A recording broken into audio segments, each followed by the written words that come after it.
Thanks for tuning in to another edition of Another Dolphins podcast, and we are jumping right to the point today. We have 10 things as the Miami Dolphins are in training camp. Joshua Houtz, let me ask you right off the top. People are asking, is football back? I think football's back.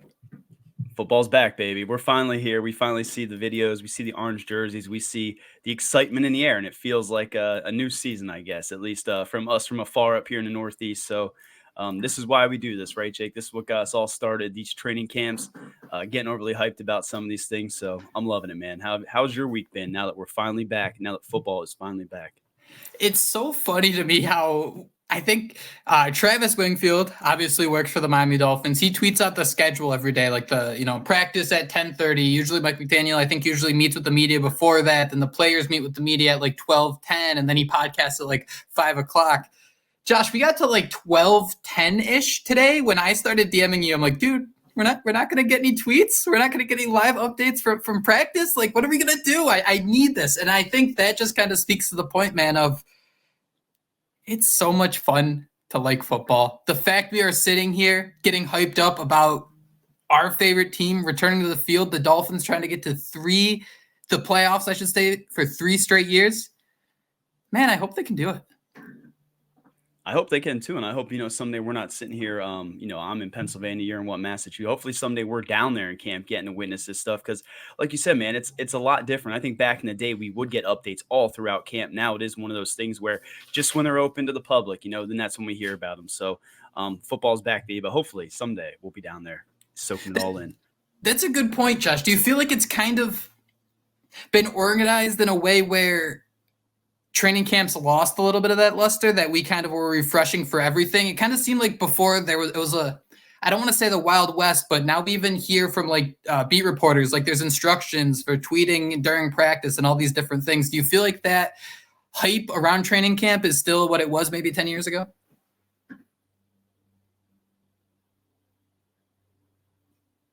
I do, and you wonder, we're finally starting to see the Dolphins have success. I don't know if they were maybe they weren't as worried about it back in those days as they are now. We're trying to get the competitive advantage.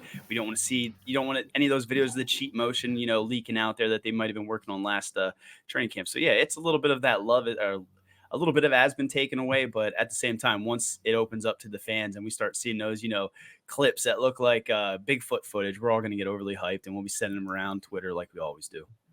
One of my first signs of training camp is there's a report that Mike Gesicki has never played with a quarterback like so-and-so before. It started with Mac Jones. This year I'm already seeing it with Joe Burrow. That kind of seems like one of the things where it's a sign of training camp. Like, it's fall, the leaves are falling, they're turning orange. As soon as Mike Gesicki is playing with like a quarterback he's never played with before, that tells me football's back. Yeah, and I mean, it's hard not to, sit here and you don't want him to do good, but I feel like this might be Joe Burrow's, not breakout year, but I think we might. I don't know if I tweeted it or if I put it in the drafts, but I said I was going to tweet out how it's going to be very sick to see him do as gritty as Super Bowl MVP. So that was where I was at with that. I definitely threw that one in the drafts. I'm pretty sure.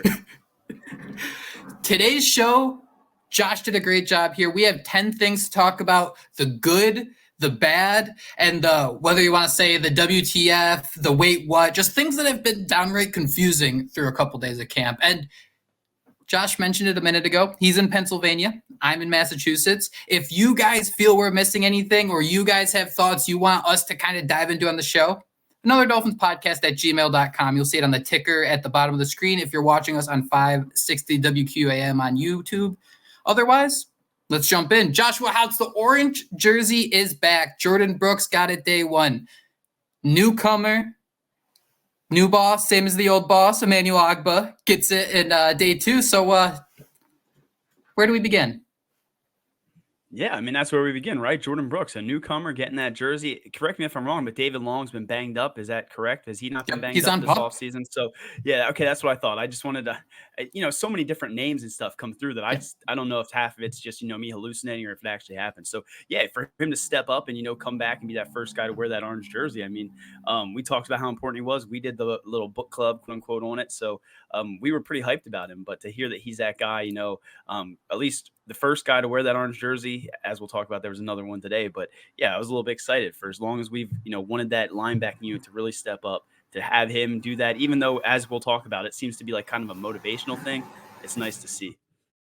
I was going to ask you about that because it kind of starts to make sense when you look at the way the Dolphins are using this orange jersey. Jordan Brooks, day one, let's get him involved. Let's make sure he has a voice and is the heart of the defense. And I wish we were down there to see that, just what that atmosphere looked like. And David Long being on the PUP list, you wonder if this was maybe Miami's way, Anthony Weaver's way of saying, all right, Jordan, let's go out there. You got to go out there and be the guy day one. And then you have someone like Emmanuel Ogbah day two, who came back to Miami, said he had unfinished business here, back-to-back seasons with 9 sacks to start his career with the Dolphins. You wonder what kind of, you mentioned it, what kind of motivational tactics are going on here, because I think the Dolphins are really trying to make that defense feel good about itself. A lot of newcomers, make everyone comfortable. And through 2 days, it sounds like they're doing a pretty damn good job. It sounds like the defense is winning every day. Yeah, and I mean, as we'll talk about, that could be because our beloved quarterback isn't in there. But as we always see, we always overreact because the defense seems to get the one up. But yeah, this is pretty sick when you think about Jordan Brooks. And, I think we kind of speculate on who might wear that green dot. But if David Long's out, it most likely is Jordan Brooks in the middle there. And I know Anthony Walker, we've heard his name. He doesn't get the orange jersey yet, but had to throw his name out there because it's coming about him. But yeah, it's coming. But the Ogbah thing, I mean, the fact that, Jordan Brooks, like you said, maybe it's to hype him up. Now you're the middle, the quarterback of this defense with Long out. Step up, show what you're capable of. Ogbah coming back. We let you go, but now we realize that we shouldn't have. We need a void there. We know what you're capable of, and I hate to be a broken record, but we talked about before, man, the back-to-back 9 sack seasons, what he meant to that Dolphins defense in some of those Brian Flores years. So happy to have him on board, and it seems like he's happy to get back into things, like you said, unfinished business, and to be able to coach up some of these young players. I know he's speaking highly of Chop Robinson and some things like that. Jake, what are your thoughts on their jerseys? Because I could not get over Jordan Brooks wearing number 20 for a linebacker, and then Emmanuel Ogbah wearing number 51. I mean, those two numbers, they stand out like a sore thumb. Olivier Vernon was 50, I think, right? David Long Jr., I know, was 51 last year, but I think Vernon was 50. Yeah, dude, it is a little weird, but, I think Brooks could kind of give you that Rashad Jones type attitude there, wearing that number 20, being that physical safety type. So I could see that working. I think the 51 might bother me more just because I was gotten used to Emmanuel Ogbah being here for 4 seasons. You got used to seeing him wear number 91. Josh, on our next show coming Monday, we're going to have Kat on, I believe, and we're going to be talking about some of the biggest training camp battles. I want to ask you this. Emmanuel Ogbah, he signed back in Miami. Cameron Wolfe reported that he had an offer on the table from the Kansas City Chiefs, I believe. Who is Emmanuel Ogbah competing for snaps here? What is that Miami Dolphins day one defense? Is it going to be a 3-4? Are we going to have a 4-3 where it could be a Calais Campbell playing on one defensive end, and then maybe is it going to be Chop Robinson versus Emmanuel Ogbah for that other starting job? Or is it going to be a scenario where you're playing like a 3-4 and you're hoping to move Chop Robinson around, and it's going to be Emmanuel Ogbah competing with Mohamed Kamara for those extra snaps on the edge? Yeah, that's a mystery right there. I mean, we don't know what the Dolphins front's going to look, and let's be honest. I mean, nowadays defenses, they show all different fronts. For me, I think, maybe it's the Chop Robinson thing. I mean, again, I think this is a good problem to have. Emmanuel Ogbah here early on because we're waiting for Jalen Phillips to come back. We're waiting for Bradley Chubb to come back. So, I mean, if we could see Chop Robinson, grab that bull by the horns and, somehow become quote unquote starter, I mean, I'd be all for that, but it's going to be a rotation one or the other. And I think, we got to probably lean on the veteran Emmanuel Ogbah, who, has been around, in all sorts of different systems. And who knows, maybe part of that selling point was you can come in and start, early on in this season. And then who knows what happens. I do think the deal leaked today, and was it $5 million? I don't know if it was I think it was $5 million, per season. So that's a heck of a grab, when we were in this predicament, 72 hours before camp. Number 2, we have some slot cornerbacks making some noise, including special teams ace Sarian Neal came out and he stole the spotlight with an interception of, I think it was Skylar Thompson, originally reported as Mike White, but I think it was Skylar Thompson on day one. Kader Kohu with a couple interceptions himself. So Josh, were we overlooking Neal, a former Buffalo Bills special teams ace, as someone who could participate on defense and maybe have an impact as a cornerback? Yeah, I think so. I mean, I think we all kind of chalked him up as that special teams guy right away, but seeing him make plays, I mean, it was against Braxton Berrios. I saw someone joke in the replies like he was getting that Devontae Parker separation, but, it was a nice play to make, and we all can get hyped about it. I think Zeke Vandenberg came down with the interception. I think we talked about him before. So, again, defense is one of the days. Kader Kohu stepped up today, so that's what you want to see. We need that secondary to have depth, and to see both those guys making plays early on, that's nice. And it kind of speaks to maybe just the Anthony Weaver defense in general. Last year with Vic Fangio, right, the slot cornerbacks really struggled. Kader Kohou had arguably his worst season in the NFL. So maybe this could be a good sign of things are coming along well with the secondary and Anthony Weaver and what they're going to try to do. Because I think it's important to keep in mind that you have a really solid foundation with Kendall Fuller on one side, Jalen Ramsey on the other, Javon Holland in the middle. But outside of that, you really need some guys to step up and really claim some roster spots. Josh, would you be surprised to see someone like Siran Neal come in? He only played 338 slot cornerback snaps throughout his career. 101 of those came on the boundary. Excuse me, let me repeat that. I'm sorry. He's played 338 slot cornerback snaps compared to just 101 on the boundary throughout his 6-year career. Would you be surprised to see him come in and maybe push Kohou for that starting job? Not necessarily. I mean, and that'd be a good problem to have again. I mean, we all kind of supplant Kader Kohou as that nickel, the starting nickel. But if Siran Neal could come in and show that he could, push Kader, that'd be awesome. I know that he's also listed, I believe, as a defensive back or safety on the site. So who knows what he could become there. So that's awesome, because we thought, again, at least I thought this was just a special teams guy. Maybe won't be able to make plays like that. Again, it's early, but you love to see it. Moving on to the second good thing on our list. Josh, the Dolphins secondary really struggled at times with Vic Fangio leading the charge as defensive coordinator. But through a couple days here, we have some cornerbacks stepping up. So how about you walk us through here some turnover-worthy plays here by the defense early in camp? Yeah, I mean, again, shout out to Travis Wingfield, some of the beat writers that are there in attendance for giving us this. But on day one, Siran Neal really stepped up. I mean, this was a guy who I thought was a special teams contributor. Didn't really know where he'd fit in the secondary. Again, it was on Braxton Berrios, so I saw in the replies people joking that he had that Devontae Parker separation. But Siran Neal making plays, I mean, that's I'm here for it. And then Kader Kohou today, I mean, that's a guy that we all have very high aspirations for coming back after, last season. So I'm stoked for it, man. Defense stepping up, but that's not really a surprise. What were your thoughts? Because, again, Siran Neal is a guy who I pretty much supplanted as a special teams guy, special teams ace, and nothing more. And 2 days making plays. When you consider how bad Miami was on special teams last year, I don't blame you. I did the same thing with Siran Neal. So we're burying the lead, though, Josh. On that play, that was an interception. If it was an actual play in the NFL, Brandon Peely would have had a sack on the play, baby. Rise up. The agenda's coming. The Peely agenda is here to stay. But, Josh, I want to ask you, could you see Neal really developing into someone who could be an impact player, not only on special teams, but the defense? Are we getting caught up in maybe a little preseason training camp drama when we consider he's played a total of 338 slot cornerback snaps and another 101 boundary cornerback snaps throughout his 6-year career? I mean, I'll take the cliche answer. We're definitely overly hyped. This is what we do, right? This is what we've been doing since we first logged in Twitter. We get overly hyped. So there's no doubt about that. But I mean, why can't he step up? I mean, we talked about some of these pieces that we needed in previous pods, our 53-man roster prediction, things like that. I mean, if Siran Neal can be more than just that special teams guy, whether it's at safety, whether it's pushing Kader Kohou there at nickel, I'm all for that. You mentioned Brandon Peely getting the pressure. We also have to mention one of those Siran Neal tips went to Zeke Vandenberg, a guy that we talked about for since last year in Acorns. So Acorns making plays, but again, it's the early days, so don't get too overly excited, but it's hard not to, again, when a guy like Siran Neal is making plays.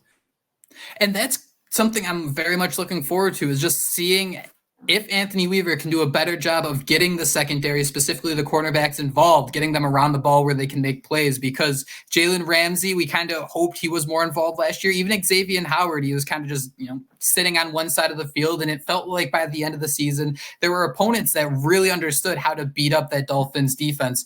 And keep in mind, man, he's coming from a Ravens defense that was at its best in December and January. So I'm really excited to see if the Dolphins can do enough different looks with the secondary, with the simulated blitzes, where they can really lean on that unit with Bradley Chubb and Jalen Phillips being out. Josh, training camp. It's one of the hardest questions. It could be like a level 300 course in college. Is it the defense winning, or is it the offense losing in training camp? Because through 2 days, man, it's that defense dominating Mike McDaniel and company. Yeah, I mean, I think it has to be the defense. I think even Mike White today, I think he had an interview where he said, early on, he's been through these things time and time again. It always seems like the defense, has that early advantage, then the offense catches up. We'll talk about, again, another huge factor and why that defense could be stepping up. But I mean, I'm glad to see this. I hope this goes on throughout the entirety of camp, right? I mean, we know the Dolphins are a juggernaut on offense, except when it turns to December, January. If Anthony Weaver's defense can go toe-to-toe throughout the entire duration of camp, I mean, that would be awesome. I mean, we were all expect the moon last year with Vic Fangio, but Anthony Weaver early on 2 days, we're excited. We had Jordan Poyer coming out saying he's feeling the healthiest he's felt in the last few years. We also had Calais Campbell coming out and saying, I think he had the greatest quote through 2 days where he just stepped up and said, this is the worst we're going to be for the rest of the entire year. Josh, I think we might have overlooked like these additions just a little bit when you consider these veterans who have been around talented football teams in the past coming into Miami on 1-year deals where, it's not that March. What would free agency be like? March 13th, March 14th, Pi Day, something like that. It wasn't any of those signings, but I'm interested to see how those guys turn into leaders early in the season. Yeah, and I mean, with the age going up, that's, we understand these guys are only here for 1-year deals, some, maybe 2, but, it's that veteran leadership that they bring, that fact that they still want to go, right? They're still chasing that. You mentioned that quote from Calais Campbell, and I was ready to run through a wall when I heard that, this is the worst that we're going to be. I mean, dude, yeah, words to live by. A lot of panic over how much pressure there's been, just the defense ultimately just dominating the offense, specifically in the trenches. Josh, do you have any regrets when you're talking about Miami's draft, free agency, not re-signing Robert Hunt, anything like that where the Dolphins could have done more on the interior of the offensive line? Not yet, but I mean, again, we're just onlookers from up here. I mean, if this continues and we're sitting here wondering what's going on in the offensive line, and then I'd be worried. But early on, I'm not worried. I'm just gonna assume it's just Chop Robinson being an absolute world beater, Campbell coming in, some of those things. But oh man, let's not even get started on the offensive line. We're all a little bit queasy in the back of our mind, right? Ever since Chris Greer told us that, we. Tua Tagovailoa's contract is like the main storyline of the offseason, but one of the side quests is Tyreek Hill's pursuit of a contract extension himself. And I think this flew under the radar just with how much news is going around. But Jeff Darlington came out and said he believes the Dolphins will pay Tyreek Hill at season's end, give him another contract extension. And I think my favorite part of that quote isn't the fact he's going to be re-signed. He's been a monster since he got to Miami, 1,700-yard seasons. But Darlington's logic was, I think he will get the new deal, especially as long as Mike McDaniel's there. And Josh, that got me thinking, and it's just kind of, we don't take enough time to appreciate that we finally have a coaching staff that can maximize a player to its true potential. Because when I'm thinking about re-signing players, especially a player who came to Miami, he wasn't drafted here, giving someone that second contract who wasn't developed here is so unique. I'm just so grateful it's not Joe Philbin trying to deal with Mike Wallace and Brandon Gibson, man. Oh, my God. Oh, man, that would be absolutely brutal. I mean, I just can't believe that we're still sitting here talking about Tyreek Hill, going above and doing more than we expected when we got him, right? I mean, and that's what it's all about. And the fact that, he's going to be here, at least from Darlington's perspective, maybe as long as Mike McDaniel, maybe that's testament to just, we all sit here and talk about Tua Tagovailoa, the quarterback, but I think this offense, and, hopefully we don't have to see it anytime soon, would be completely different, obviously, without Tyreek Hill out there, without Jalen Waddle and those two, next to each other. I do think I do like the quote where he came out and told his agent, Drew Rosenhaus, don't get me traded again like he did. And then he also mentioned him being in the best shape of his career. He said he's 30 years old, 6% body fat, the best I felt in his whole career. And he went on to say that he thought 2,000 yards, saying he wanted to hit 2,000, I think back-to-back seasons was selfish. And now all he's focused on is the playoff and Super Bowl. He was being a leader saying that, but Josh, did you feel like the Dolphins were actually – Tyreek Hill was getting paid $30 million a year. There's no denying that he was the most featured player in the NFL in an entire offense. He got paid to do that. Do you think that there was a line crossed where he was more than just the featured piece of the offense and the Dolphins were kind of pelting him a little too much to get him to 2,000 yards? I'm not sure if their focus was the 2,000 yards, but I absolutely think that whether it's Tua Tagovailoa just targeting his number one guy, whether it's the plays that Mike McDaniel calls up, they absolutely, put that thing, they force feed it to Tyreek Hill at times when I don't know that it's totally necessary. So whether it was 2,000 yards or not, whatever it was, I hope they spread the thing out a little bit more because as we talked about all off season long, they get a lot more pieces and a lot more mouths to feed this season. And then I do appreciate the 6% body fat, 30 years old. Josh, he's going with your workout plan. Yeah, of course. Yeah, that was a long time ago. Switching from the good, and we're going to start leaking into the bad here from the first couple of days of training camp. Obviously, Josh, it's July 25th. We're overreacting, but that's okay. That's why we do these things. Tua Tagovailoa is at camp. He practiced a little bit on day one. I think he took 2 snaps and 11 on 11s, and he handed the ball off both times and did nothing on day 2. Austin Jackson came out and said he said that we're not really allowed to talk about the Tua contract stuff. Is this officially a hold-in? Is this a bad thing? What's going on here? Yeah, I mean, it's officially a hold-in. I don't know if it's a good or bad thing. I originally had it as a good because he was there. I think he was taking 7-on-7 drills and, like you mentioned, the 2 handoffs and 11-on-11. But then today he didn't do anything, so I quickly moved it back down to bad. So it's officially a hold-in, I believe. I do think it has to be noted that Athletes First is currently also working on a deal with Jordan Love, which I think a lot of optimisms around that may be getting done. So I don't know how that would even ruffle, what kind of monkey wrench that throws into things. But yes, this hold-in is unprecedented times for the Miami Dolphins, and it hinders that good and bad line. Jake, what are your thoughts? I mean, we're sitting here, we can say it's a bad thing today, and tomorrow he's going to be out there taking, 5 reps in 11-on-11, handing the ball off or something. That's where the confusion comes in because it's great that he's there. You don't want him holding out more than anything else. You want him to be there. When do you think he would have to start practicing before it kind of weakened the Dolphins to begin the season? Like you think about that. I think we don't value enough that Chargers game about how that could have derailed the entire season if, the Chargers marched down the field and kicked that field goal. You never know what happens from there. You saw how poor the Chargers season went. But when would you start to feel queasy if this continues where Tua's there, but he's not really participating in practice? Yeah, I think before I said the preseason game, so I'll stick to that. I think Chris Perks I think he asked about, how he'd feel if we got to the joint practice. And I think Mike McDaniel kind of made a sarcastic joke about that. So I guess it'd be that first preseason game. What are your thoughts, Jake? I mean, I don't know. I don't know how much the Dolphins were planning on utilizing Tua throughout the preseason, to be completely honest. But if you're not seeing him do any work throughout camp, I mean, then you're worried about his chemistry with Odell Beckham and Jonnu Smith, things like that. So I don't know, man. Any day he misses bad answer. But it's not wrong. You want him out there. You want him learning with all these new, receivers, getting on the same page, especially in this timing type offense. You don't want those miscues happening. But Josh, also the NFL season is so long, and we spent so many years talking about the New England Patriots and how September was like an extension of training camp for them. And when you consider that in years past, Tua really didn't play in the preseason, I don't think I'd worry, but I don't think it's going to get to that point. I do think we're going to get to a point where both sides settle, whether it's, all right, well, we'll table this going into next season and figure out from there. I don't know what it's going to be. But Josh, do you think there's going to be a point, a crossroad where, I should say, is there going to be a deadline where a deal has to get done before conversations start to get really awkward?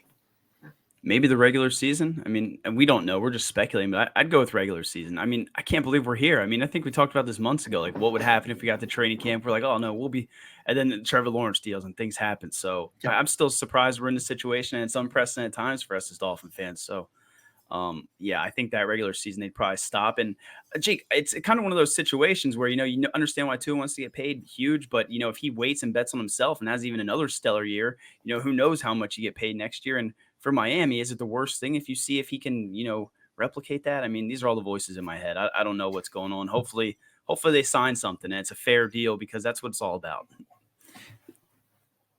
Josh, that is the exact argument we all got to be having. If the Dolphins decide that they don't want to give the deal, Tua balls out, would anyone be up if the Dolphins go out and win their first playoff game in 21 years? With Tua under center, behind center, whatever formation the Dolphins happen to be in. Would anyone care if they made him a top 5 highest paid quarterback, a top 3 highest paid quarterback, if it's following that result? I mean, there's definitely haters that'll care, but no, they should not care. No. Ignore the nerds. The nerds, they don't matter in this situation because they're going to be mad no matter when Tua signs his deal. So that, to me, like, I see a scenario where that isn't the worst option in the world. I don't see why anyone would get mad about that. The Baltimore Ravens just did that with Lamar Jackson, and he won MVP. Like, I know it's not apples to apples completely, but just because things are uncomfortable, it doesn't mean they're bad. Just because these contract negotiations are so damn tough because both sides have these incredible arguments about the peaks and valleys of their relationship, it's so damn tough where, Josh, if we get to that point, I could see it working out, but there's also the other side. Could you see a scenario where Tua then has a down year and then he's firing athletes first because he didn't sign that deal because it wasn't the guaranteed money wasn't necessarily there. So it goes both ways. I'm going to keep asking this every pod, Josh. When what's the prediction? When does it get signed? Is it before the season starts? Is there a new deal? I think I'm just going to say there isn't, just because I can't even think of a date. And it's just, I don't know, man. I feel like there has to be something, but I feel like if I keep saying that, when is, I don't know, what, they're not going to get one done this year. What's your prediction? No, we're leaving it with you, dude. Everyone's just going to get mad at you. No, I do think the deal will get done. I think when the feet are held to the fire right before the start of the season, I think a deal could really get settled, ironed out at that point. That's beautifully put. That's poetic. Feet held to the fire. The Dolphins were one of middle of the pack in terms of the average roster age last year, but by the time they got to the playoffs, they were the oldest team in the NFL just because they were dealing with so many injuries. They had to sign so many players off the street.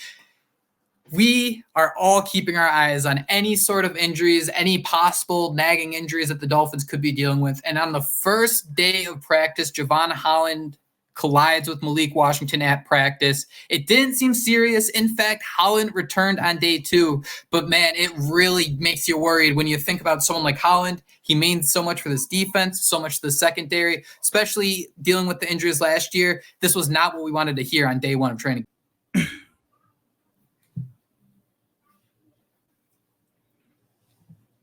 Yeah, and I mean, when I first heard this, the first thing, I went back to the dark times, right? I think last year, I forget what day it was in camp, but the Jalen Ramsey thing. So that had me spooked. So I was just waiting to hear that Jevon Holland was okay today. So, we dodged a bullet there, but that's what comes with these camps, right? We're worried about things like that. But the big question is, if something were to happen to anybody in the secondary, who steps up? And I think we had, we're talking about Jordan Poyer and Marcus May, things like that, Jake. The safety position is one of those positions where I don't think we could afford to lose anyone, especially Jevon Holland. So maybe a little bit queasy, but again, I wrote this up yesterday. Good news, he was back, and he seemed like he was fully healthy.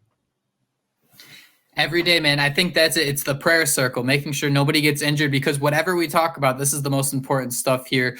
Marcus May getting to the rhythm of things. He said he has a lot to prove with the Dolphins. Jordan Poyer said he's the healthiest he's felt in years. So all eyes are going to be on the secondary. Hopefully they can stay healthy. And this is a huge year for Jevon Holland. I think a case could have been made where if he finished out the year last year fully healthy and continued balling out, I think, by a lot of metrics, he was a top 5 safety. I'd argue top 3 as I'm sitting here wearing a bunch of Dolphins merch. But, man, he's due for a contract extension too. And I think he basically said that he's just waiting by the phone, and if the Dolphins call, he's going to pick up. Obviously, there are other contracts that have to get done first, but this is a massive year for Holland, who's looking to cash in. Yeah, and I'm not sure who his agents are, but I do think there was a picture of him with at some concert with Tua and his agent. So I didn't look it up. If it's athletes first, that could be another predicament we're in all over again. So the Marcus May thing I did like, because he's been on several teams, and he said, I want to prove to those teams that they were wrong. So whatever, man, whatever it takes for, the cream to rise to the top and us to have a shutdown defense like we all thought we had last season.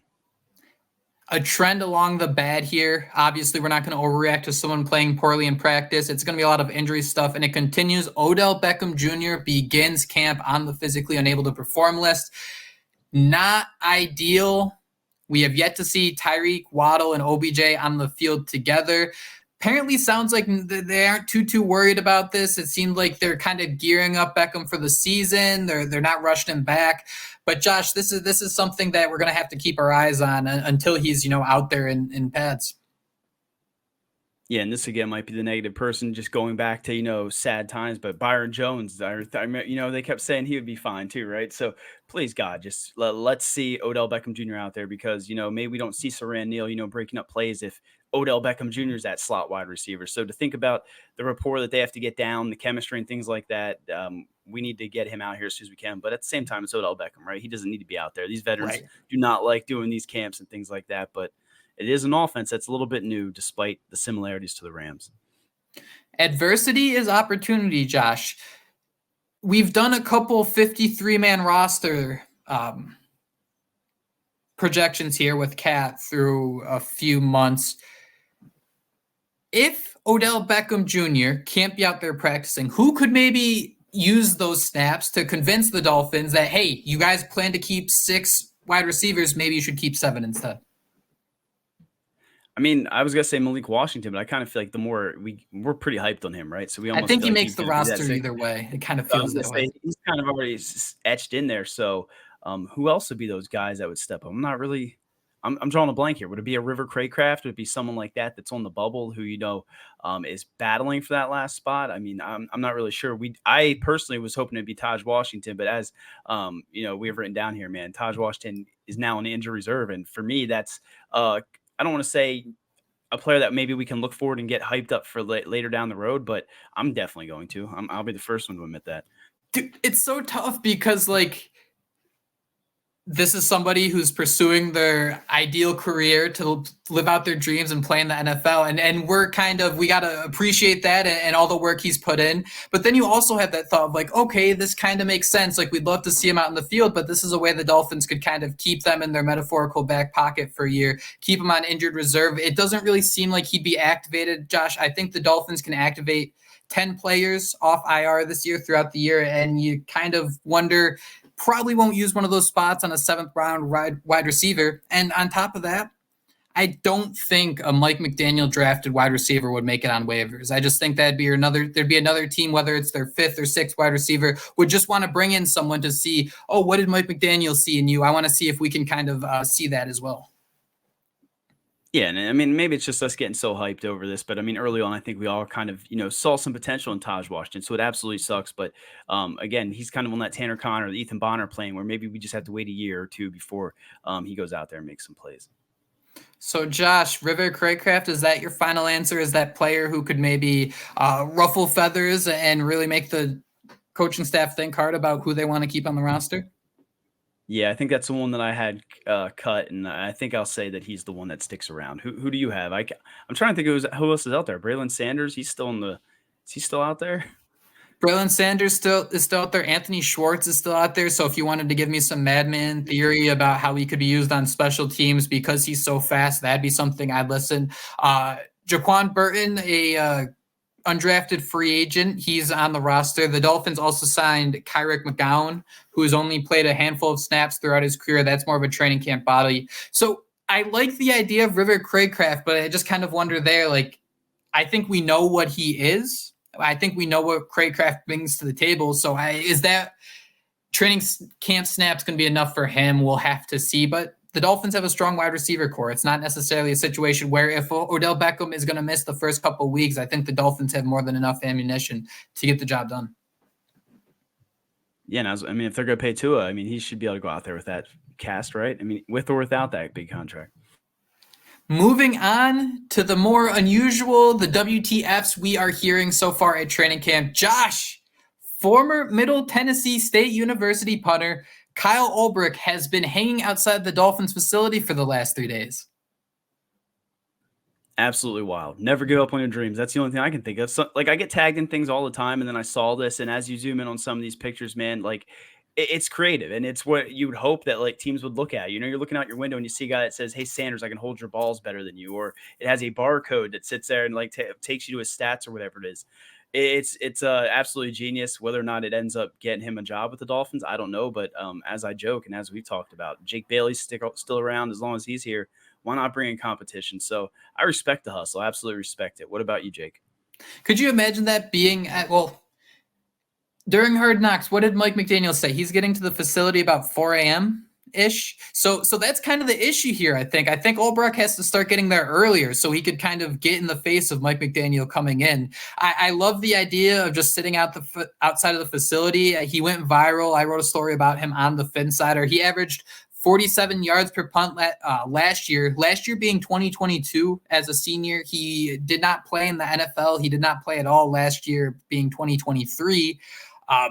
He was first team All-Conference USA in 2022. And Josh, I think the big thing here, and yes, we're doing punter news, why don't the Dolphins just give him a chance? I think it's crazy. It is absolutely mind-boggling to me that the Dolphins enter training camp with a 90-man roster.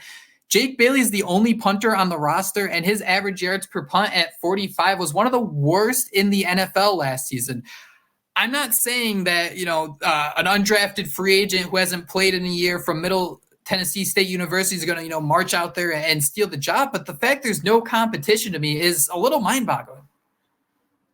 Yeah, I don't know what he has on Danny Crossman. I mean, I would just love to see, it's a feel-good story, right? What would it hurt, like you mentioned, for him to get out there? Do you know how old he is? I was trying to look it up quick because I know you mentioned he was graduated 2022 or whatever. I just want to make sure he wasn't one of these 30-year-old, late bloomers that we're sitting here all getting hyped about. We're like, okay, maybe that's why they're not signing him. But I couldn't find anything. So if you can find it much faster, I was on all sorts of different sites and I was getting shut down. CBS Sports is telling me 25. Well, there you go. No reason then. No excuses. Punter news. I know it's not the most dramatic and exciting things in the world, but hey, this is how you make it exciting. You go sit outside of the facility. I was gonna say, we once broke it down. Remember that? We did a whole punter thing, and I think we fell asleep trying to do that. So yeah, man, making it interesting. The I hold Sanders' balls, I can hold your balls better. I mean, that's pretty classic. Dude, that's a tagline. That's if he should go into marketing. That's an email subject line that's gonna give you an open rate of 40%, something like that. I think he's onto something. We'll punt for cheap too, league minimum. That's what the Dolphins want. That's damn. They need to give him a chance. They're speaking his language. I don't know, Josh. I think one of the most annoying things this year specifically about not being down at training camp is not being able to watch the special team stuff, just seeing the new kickoffs and things like that. I think we're really missing out, and I'm surprised that we haven't seen any videos or anything like that about what the Dolphins are trying to do on special teams, whether it just be something from the social media team or maybe even some comments from the beat writers. Yeah, or maybe they're told not to, right? Maybe they got Tyreek Hill back there. There's different situations. I mean, that's what we're hoping for, right? Some creativity. You want to see Danny Crossman get creative. So, yeah, it is. I do think it is interesting. We haven't heard anything, but I do think, if I read it correctly, Travis Wingfield said he might have touched on a little bit in his recent episode. So go check that out. Drive Time. The last thing, Josh, we talked about the interior offensive line a little bit. Our good friend Connor Williams has passed his physical with the Seattle Seahawks, and he's actually negotiating a contract with them. It's pretty crazy considering he tore his ACL in mid-December, but kind of feels like, Josh, when we have the Dolphins struggling in training camp and we see the defensive line, overpowering the offensive line, kind of feels like the SpongeBob meme where we're Squidward and then we got SpongeBob and Patrick, a.k.a. Connor Williams and the Seahawks, about to have a good time.